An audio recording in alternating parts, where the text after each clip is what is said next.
রূপনারায়ণ নদী বাঁধে ভাঙন, মহিষাদলের অমৃতবেরিয়া গ্রামে আতঙ্ক। প্রশাসন ও স্থানীয়দের সহযোগিতায় মেরামতের কাজ শুরু হয়েছে। গতরাতে 100 ফুট কংক্রিটের ঢালাই রাস্তাতেও ধস নামে। রূপনারায়ণের নদী বাঁধ চলে গিয়েছে নদী গর্ভে। নদী ভাঙন ঘিরে উত্তেজনা মহিষাদলের অমৃতবেরিয়া গ্রাম পঞ্চায়েতে। প্রশাসন ও স্থানীয় বাসিন্দাদের সহযোগিতায় নদী বাঁধ মেরামতের কাজ শুরু হয়েছে। বনগাঁয় ঝাড়খণ্ড ও বিভিন্ন জায়গার লোক ঢুকে যাচ্ছে। হারমাদদের অত্যাচার সহ্য করা হবে না, হুঁশিয়ারি বনগাঁ পৌরসভার চেয়ারম্যান ও তৃণমূল নেতা গোপাল শেঠের।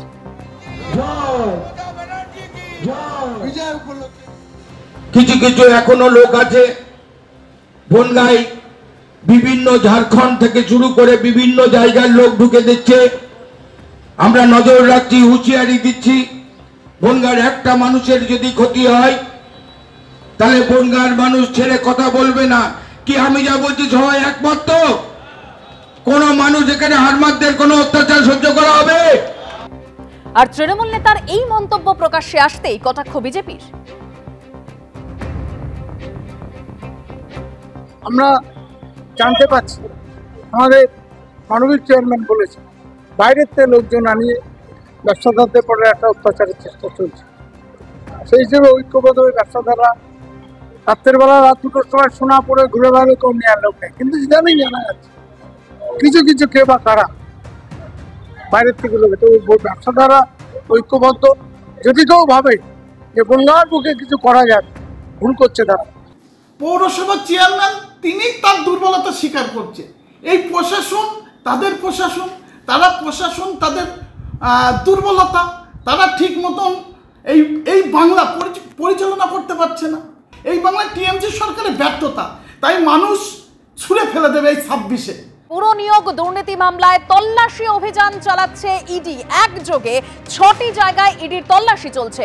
সকাল 6টায় মন্ত্রী সুজিত বসুর সল্টলেকের অফিসে হানা দিয়েছে ইডির আধিকারিকরা। 6 ঘন্টা ধরে তল্লাশি অভিযান চলছে। লেকটাউন ভিআইপি রোডে সুজিত বসুর রেস্তোরাঁতেও ইডির অভিযান চলছে। আর এরই পাশাপাশি দক্ষিণ দমদম পুরসভার ভাইস চেয়ারম্যান নিতাই দত্তর বাড়িতেও তল্লাশি চলছে।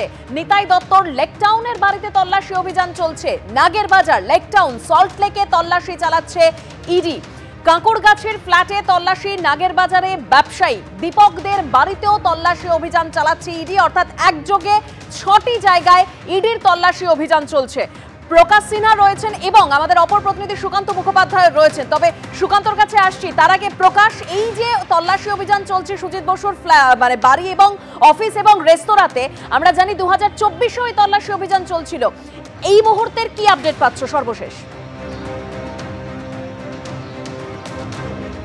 দেখো, তল্লাশি অভিযান চলছে এবং প্রায় 6 ঘন্টা হয়ে গেছে, 5.5 ঘন্টার বেশি। এখনও ইডি আধিকারিকরা তল্লাশি অভিযান চালাচ্ছেন।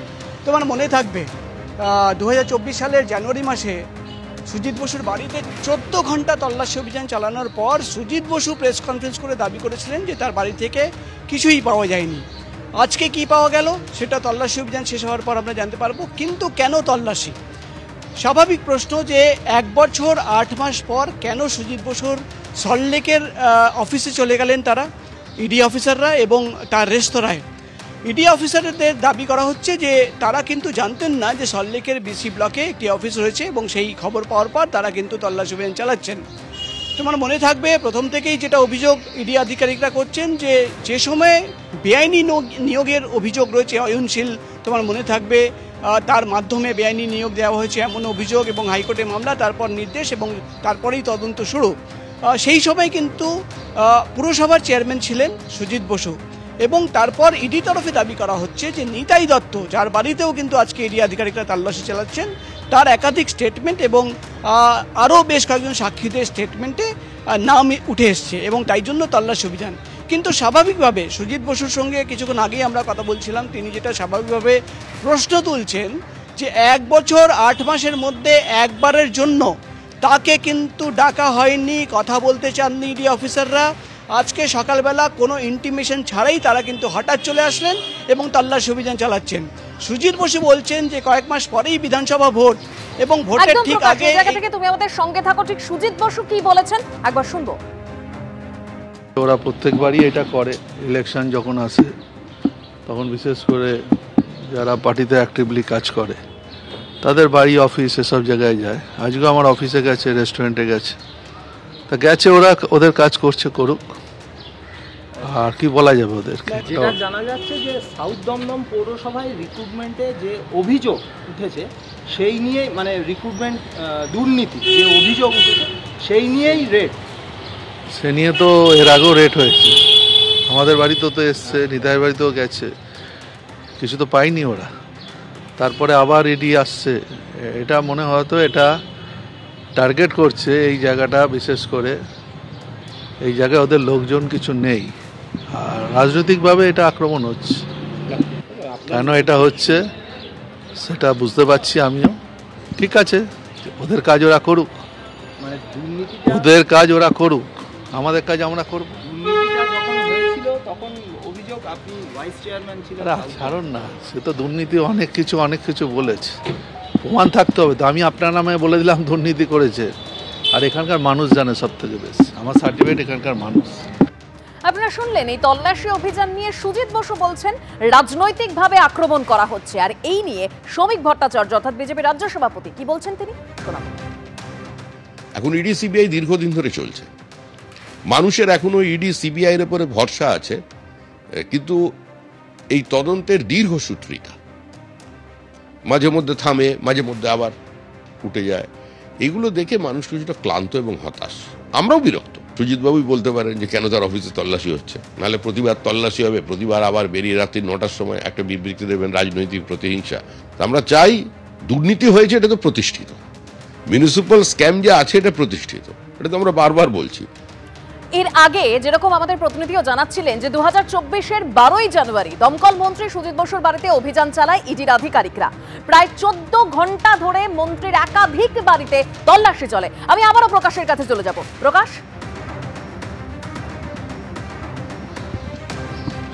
দেখো, তুমি জানো 14 ঘন্টা তল্লাশি অভিযান চলেছিল এর আগে জানুয়ারি মাসে 2024 সালে, এবং তারপর ইডি তরফে যেটা জানানো হয়েছিল তারা বেশ কয়েকটা মোবাইল ফোন সিজ করেছেন, সেটা কিন্তু খুলে দেখার চেষ্টা চালাচ্ছেন তারা।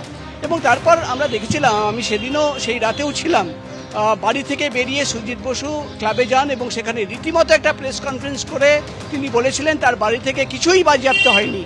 কিন্তু যে অভিযোগ রয়েছে, ইডি তরফে দাবি করা হচ্ছে, অভিযোগ রয়েছে চেয়ারম্যানের, তিনি যখন চেয়ারম্যান ছিলেন বেআইনিভাবে চাকরি হয়েছে, অয়নশীলের ডায়েরিতে নাম রয়েছে, কোর্ট ওয়ার্ডে নাম লেখা রয়েছে এবং একাধিক সাক্ষীদের বয়ান।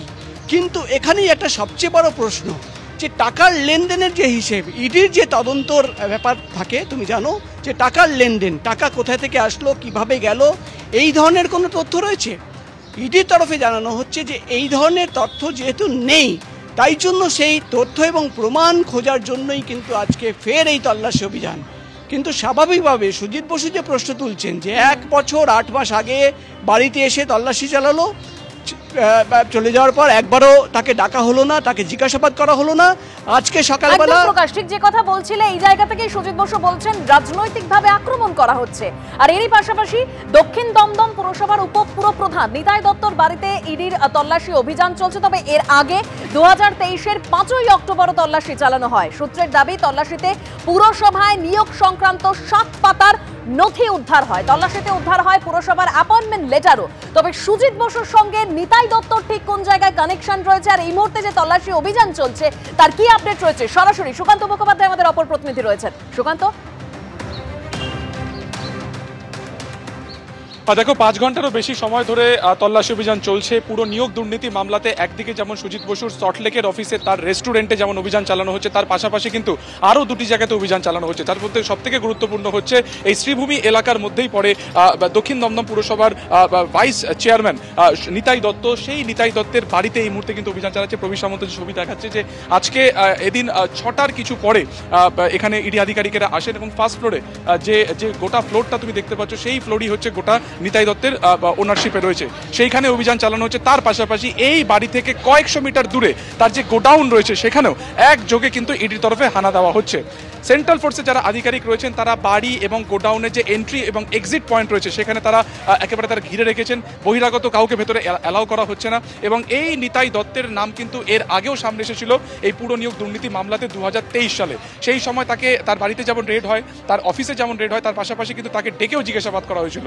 ফলত আরও একবার প্রায় 1.5 থেকে 2 বছরের মাথাতে কিন্তু ইডি তৎপর এই পুরো নিয়োগ দুর্নীতি মামলাতে। আমরা জানি যে এই পুরো নিয়োগ দুর্নীতি মামলার যে সূত্রপাত সেটা হচ্ছে এই শিক্ষক নিয়োগ দুর্নীতি মামলার পরিপ্রেক্ষিতে যখন অয়নশীলকে গ্রেফতার করা হয়েছিল তখন তার সল্টলেকের যে অফিস সেখানে হানা দিয়ে একাধিক পুরসভার নিয়োগের দুর্নীতির কথা সামনে আসে। ঠিক সেখান থেকে এই দক্ষিণ দমদম পুরসভারও সামনে আসে এবং সেই পরিপ্রেক্ষিতে এর আগেও সুজিত বসুর বাড়িতে বছর 2 আগে হানা দেওয়া হয়েছিল, সেই সময় তারা তল্লাশি করে এবং আরও একবার নিতাই দত্ত এবং সুজিত বসুর রিলেটেড যে সমস্ত জায়গা রয়েছে সেখানে একযোগে কিন্তু তল্লাশি অভিযান চালানো হচ্ছে। এছাড়াও দক্ষিণ দমদম পুরসভার একজন ব্যবসায়ী, যেখানে কিছুক্ষণ আগেও আমরা ছিলাম, যে ছবি আমরা একটু আগে দেখাচ্ছিলাম, যে নাগের বাজারে সেখানে দীপক দে নামে এক ব্যবসায়ী, যিনি কিনা এই দক্ষিণ দমদম পুরসভারই অধীনস্থ ব্যবসায়ী, প্রমোটার কাম বিজনেসম্যান, তার বাড়িতে একযোগে এই অভিযান চালানো হচ্ছে। কেন? তার কারণ হচ্ছে এই দুর্নীতি মামলাতে যাদের নাম উঠে আসে, যাদের ভূমিকা আরও একবার সামনে উঠে আসছে, সেই সম্পর্কিত বিষয় যাচাই করার জন্যই কিন্তু এই অভিযান চালানো হচ্ছে। ফলত দেখার এই 5 ঘন্টা অভিযান আর কতক্ষণ চলে, কোনো নাম সেখান থেকে উঠে আসে কিনা, এবং এই পুরো নিয়োগ দুর্নীতি মামলাতে কারা আর্থিকভাবে লাভবান হয়েছিলেন, টাকার অঙ্ক কোথায় কোথায় পৌঁছেছিল, কারা ফাইন্যান্সিয়ালি বেনিফিটেড হয়েছিলেন, সেই সমস্ত কিছু খতিয়ে দেখছেন কিন্তু এই মুহূর্তে ইডি আধিকারিকেরা। একদম ধন্যবাদ সুকান্ত, ধন্যবাদ প্রকাশ।